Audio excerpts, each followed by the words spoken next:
सभी लोगों से मेरा प्यार भरा नमस्कार। All student and paramedical student and nursing staff, क्या आप लोग बता सकते हैं कि निमोनिया क्या होता है और कैसे होता है? निमोनिया कैसे होता है आप बता सकते हैं? है क्या निमोनिया? नहीं पता? चलिए मैं आप लोगों को बताता हूँ। निमोनिया फेफड़ों का एक गंभीर संक्रमण है जो बैक्टीरिया, वायरस या फंगस के कारण होता है। यह रोगाणु सांस के जरिए फेफड़ों की वायु थैलियाँ एल्वेओली में सूजन पैदा करते हैं, जिससे उनसे तरल या मवाद भर जाता है। ठीक, इसके कारण खांसी, बुखार, ठंड लगना और सांस लेने में कठिनाई होती है। ये खांसने, छींकने से फैल सकता है ना? अच्छा, निमोनिया के कारण क्या हो सकते हैं बता सकते हैं आप? कैसे होता है संक्रमण फैलना? जानते हैं हम संक्रमण फैलना? जब कोई व्यक्ति संक्रमित व्यक्ति खांसता या छींकता है तो हवा में मौजूद ड्रॉपलेट्स बूंदों के माध्यम से बैक्टीरिया या वायरस दूसरे व्यक्ति के फेफड़ों तक पहुंच जाता है ना? इसीलिए बोलते हैं कि मास्क लगा करके ही रहना है ना? जैसे बैक्टीरिया, सबसे आम कारण स्ट्रेप्टोकोकस निमोनिया न्यूकोकोकल नामक जीवाणु से फैलता है। इस अगर एक क्वेश्चन आपका यहाँ से पुटअप होगा कि निमोनिया किस बैक्टीरिया के कारण होता है, तो आप लोग स्पष्ट बता सकते हैं कौन सा बैक्टीरिया? स्ट्रेप्टोकोकस निमोनिया ट्रिमोकोकल नामक जीवाणु से फैलता है। ठीक है। और वायरस, बहुत से बोलते हैं, देखो इसको वायरस या वायरल हो गया है ना? वायरस फ्लू, इन्फ्लुएंजा, सर्दी, साइनोवायरस और कोविड-19 के कारण होने वाले वायरस से भी निमोनिया फैल सकते हैं। जैसे देखे होंगे कि अभी हाल में 2018-19 में अपना 19-20 में बहुत आपदा आई हुई थी, जिसमें से कोविड लगा हुआ था।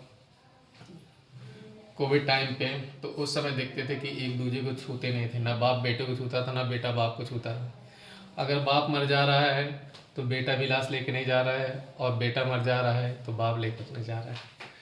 ऐसे ऐसे अपन लोगों ने दिन देखे हैं। तो रीज़न क्या था? कोविड-19 जब होता था तो सीधे किस पे संक्रमित होते थे? सबसे ज़्यादा लंग्स। अगर हमारे फेफड़े चले जाते थे, फेफड़े किसके जाते थे? जो सबसे ज़्यादा अटैच में था, सामने वाले के सामने था, खांसने से मास्क नहीं लगा रहा था, सबसे ज़्यादा उसको हो रहा था, है ना? और फंगस ये आमतौर पर कमज़ोर इम्यूनिटी सिस्टम वाले लोगों में ज़्यादा होता है। देखे होंगे जो बहुत ज़्यादा मतलब पुअर, बहुत ज़्यादा जिनकी इम्यूनिटी पावर बहुत कम थी, उनको कोविड तुरंत हो रहा था। जैसे डायबिटिक पेशेंट को सबसे ज़्यादा हो रहा था, या डायलिसिस जिसका है उसके भी बहुत ज़्यादा हो रहा था, क्योंकि उनको डायलिसिस के रीज़न से बहुत सब मशीनें इधर उधर रहती थी, सब उनके अटैच में आ जाते थे, तो वो भी संक्रमित हो जाते थे, है ना? अब एस्पिरेशन से भी खाना, तरल पदार्थ या लार गलती से सांस नली में जाने से फेफड़ों में संक्रमण हो सकता है। जैसे कोई भी पर्सन किसी भी संक्रमित व्यक्ति के पास आता है, या किस करता है, या चुम्बन करता है, या पास में जाता है, या उसके फेस टू फेस बात करता है, या बिल्कुल सामने होकर के बात करता है विदाउट मास्क के, वो पर्सन मास्क नहीं लगाए हुए, तो क्या होगा? संक्रमित हो जाएगा वो पर्सन, है ना? जैसे किसी पेशेंट को टीबी है, टीबी वाले मरीज के सामने आप जाएंगे तो आपको क्या टच होने से होती है? नहीं। वो जो संक्रमित व्यक्ति है, अगर आप लोग मास्क नहीं लगाएंगे तो मास्क लगाने के रीज़न से भी उसको टीबी हो सकती है। हो नहीं सकती, कन्फर्म है कि ट्यूबरकुलर हो जाएगा।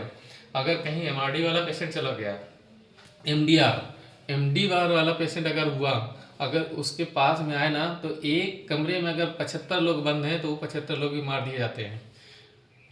रीजन मार नहीं दिए जाते, मतलब उसमें उनको संक्रमित होने का सबसे ज़्यादा चांसेज होता है। ठीक है।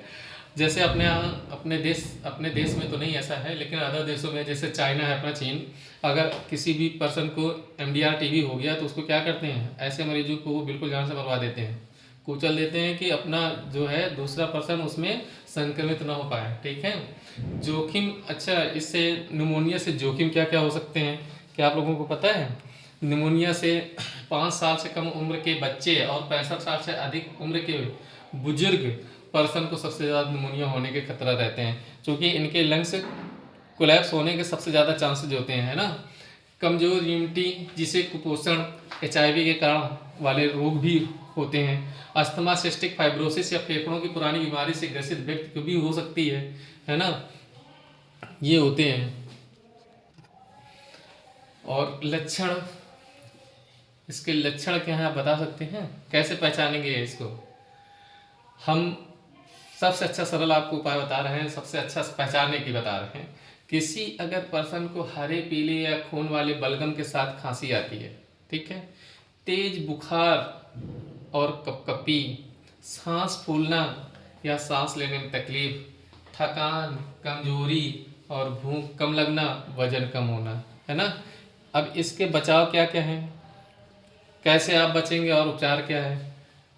बचाव और उपचार बहुत ईजी है। अगर ये आप किए ना तो कभी एक तो निमोनिया नहीं होगा और दूसरा आप अटैच में नहीं आएंगे तो भी नहीं होगा। सबसे पहले हाथ बार बार धोएं और स्वच्छता का विशेष ध्यान दें, है ना।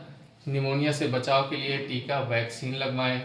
धूम्रपान से बचें क्योंकि ये फेफड़ों को कमज़ोर करता है, जैसे बीड़ी है, सिगरेट है, हुक्का है ना, अन्य चीज़ें हैं। जैसे आप लोग स्मोकिंग की चीज़ें होती हैं, बिल्कुल बंद कर दीजिए। नहीं, जवानी भर तो खूब पिया, लेकिन बुढ़ापा कैसे करता है भगवान। लोग मांगते हैं कि हमको डॉक्टर साहब मौत दे दीजिए, हम अब जाएं, बहुत हो गया, है ना। क्योंकि उनको हम लोग समझाते हैं ना कि दादाजी आपको बीड़ी नहीं पीना है, दादाजी आपको दारू नहीं पीना है, दादाजी स्मोकिंग नहीं करना है, लेकिन दादाजी कहाँ मानने वाले हैं। क्योंकि जवानी का रंग बहुत अलग होता है और जो प्रौढ़ अवस्था होती है ना, बहुत खतरनाक अवस्था होती है किशोर अवस्था। किशोर अवस्था में कोई किसी को नहीं जानता। जैसे स्टेन ने हाल में बोला था, किशोरावस्था की अवस्था बहुत ही खतरनाक ही अवस्था होती है। ये सच है। किशोरावस्था में कोई किसी को नहीं समझता है, वो समझता है सिर्फ अपने आप को, है ना।